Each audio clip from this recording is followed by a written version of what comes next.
to church. I'm from drug country, Gabriel Glen, Liverpool. And I'm a part-time artist and full-time dad. The last 20 years I've been in the system, and probably 16 of that I've served inside. It's been a long time, like half my life, and I've found the torch only just recently, probably in the last 3-4 years. The Torch program goes into all the prisons in Victoria and provides art, cultural and arts industry support to First Nations men and women whose lives have been impacted by the criminal justice system in Victoria. When I started this program, one of the things discussed at great length was the men and women in the program, they didn't want their work supported for sympathy purchases or to support somebody because they were down on their luck. They wanted their artworks to compete, to stand on their own 2 feet and to be able to earn income and engage with the industry as artists in their own right. My name's Melissa Bell. I'm a Gunda Jamara Yorta Yorta woman. Art's always been a part of me. I started getting into my artwork when I was 13, 14. Then I sort of broke away from that art. I fell into the life, to the drug scene, and it done me no good. I was on the streets, bound to the heroin. When I ended up in prison, you get a bit lost in there. So I thought there was an art program in there, and I thought, oh, I'll go and check it out. Connecting back to my art was very important because I got creating some artwork and I ended up selling some artwork, and it was amazing.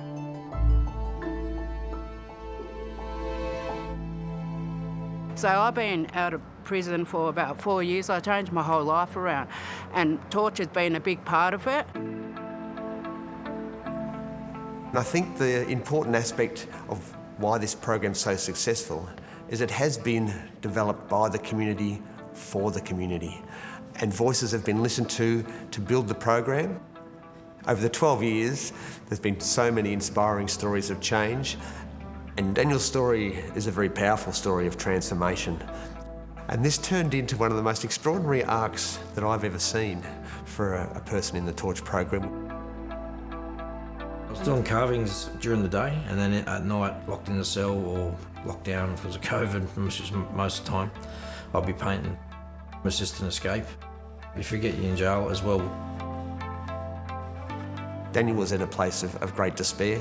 He was able to connect to the Torch, and he made one painting, a very small painting, which was snapped up and purchased immediately. I've been out for about 6 months.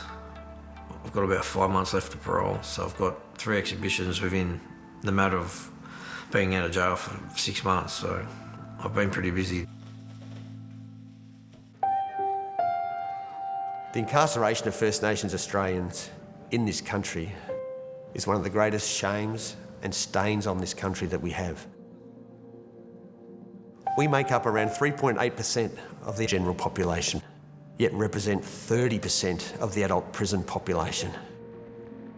The deaths in custody one, that's hard to talk about. Having brothers that are passed in there, and it's very hard for the brothers to talk about stuff and to get it off your chest on paper or on canvas. It's like seeing a psych, I suppose. With the painting, that every diamond represents men or women that are passed in there, and the bigger diamonds represent the mobs they're from. We have had artists in this program across all years who have passed while in custody. I turned up to prison one day to have the artists come out and surround me and offer me their condolences. They soon realised I didn't know what they were doing. And they said, oh, you don't know. And my cat, sorry, I'm going to have trouble with this. They then told me that my cousin, Gordo, had passed. And I was grateful for their support and found it incredibly challenging on that day to deliver that program, knowing that I would not see him again. So these impacts are real, and we're experiencing them far too often. And there needs to be greater support around culturally informed programs. Beautiful work and a strong message, eh? Yeah. It's good to just paint that and put that out there as well, because you can count the years I've done. That's as many deaths I've witnessed or been around. So it's pretty full on to me. It means a lot, and it's hard to talk about as well.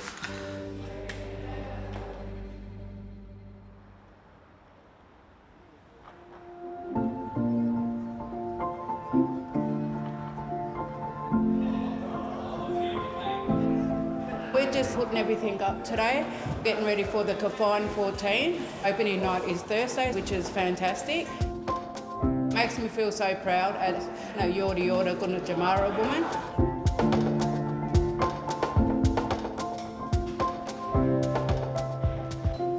Confined is the annual exhibition that brings together artworks from men and women connected to the Torch program.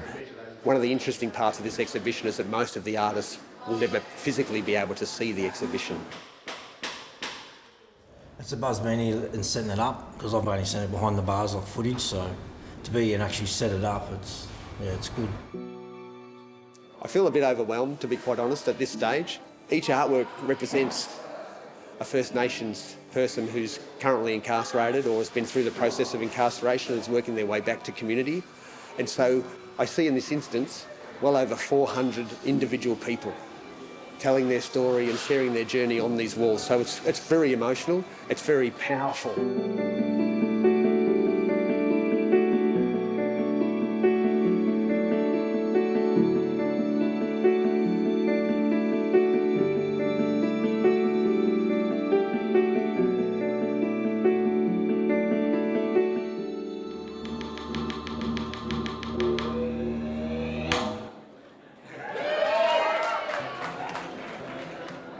Confined is that moment in time where collectively, as one mob, the men and women come together and share their stories and find that strength to address the issue of the overrepresentation of our community in the criminal justice system.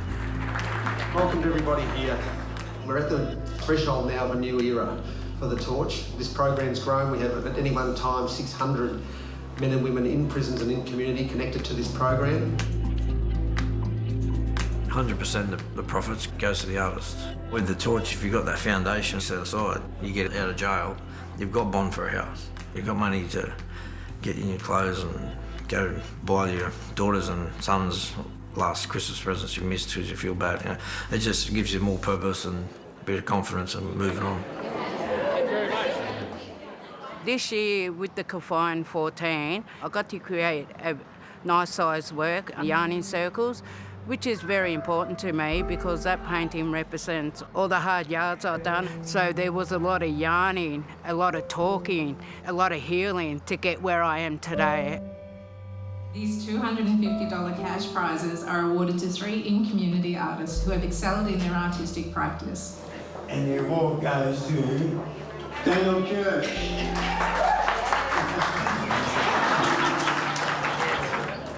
When I'm painting, it keeps me on track and away from, sleeping up again and doing all the silly things that got me back in jail, and just focus on family a lot as well. We currently have a recidivism rate of around 11%, in stark contrast to the average of 55% for First Nations men and women who will return to prison. So the important thing for those already incarcerated is that we break that cycle of reoffending, which is very high. The G4S Acquisitive Award is for the Confined 14 artwork of excellence. Where's my niece Melissa? Melissa's artwork, Yarning Circles, is the G4S Acquisitive Award winner. My whole life has changed. My confidence has built right up. I can walk in and not be ashamed. I'm on a journey at the moment, but I hope I go I want to go big, put it that way. Yeah. Mm-hmm. So we're not talking about isolated instances here. We're talking about a group of men and women who are driving change. 6 artists are now represented in the National Gallery of Victoria's permanent collection, including Daniel Church. They acquired that beautiful family of 6 pelicans. It was just a square block, and somehow I seen a pelican out of that and started carving. It's just out of my head, and then the family come and started telling the story as I was carving it. It's just about mobs sticking together and staying as one. Yeah, I'm really proud that my stuff's in there. It's a lot of work that I've done, and it means a lot to me to get that story out there as well. This program shows what can be achieved and that change can be created if we put our hearts and souls and our elbows to the wheel. This is the living proof, and the men and women are the living proof.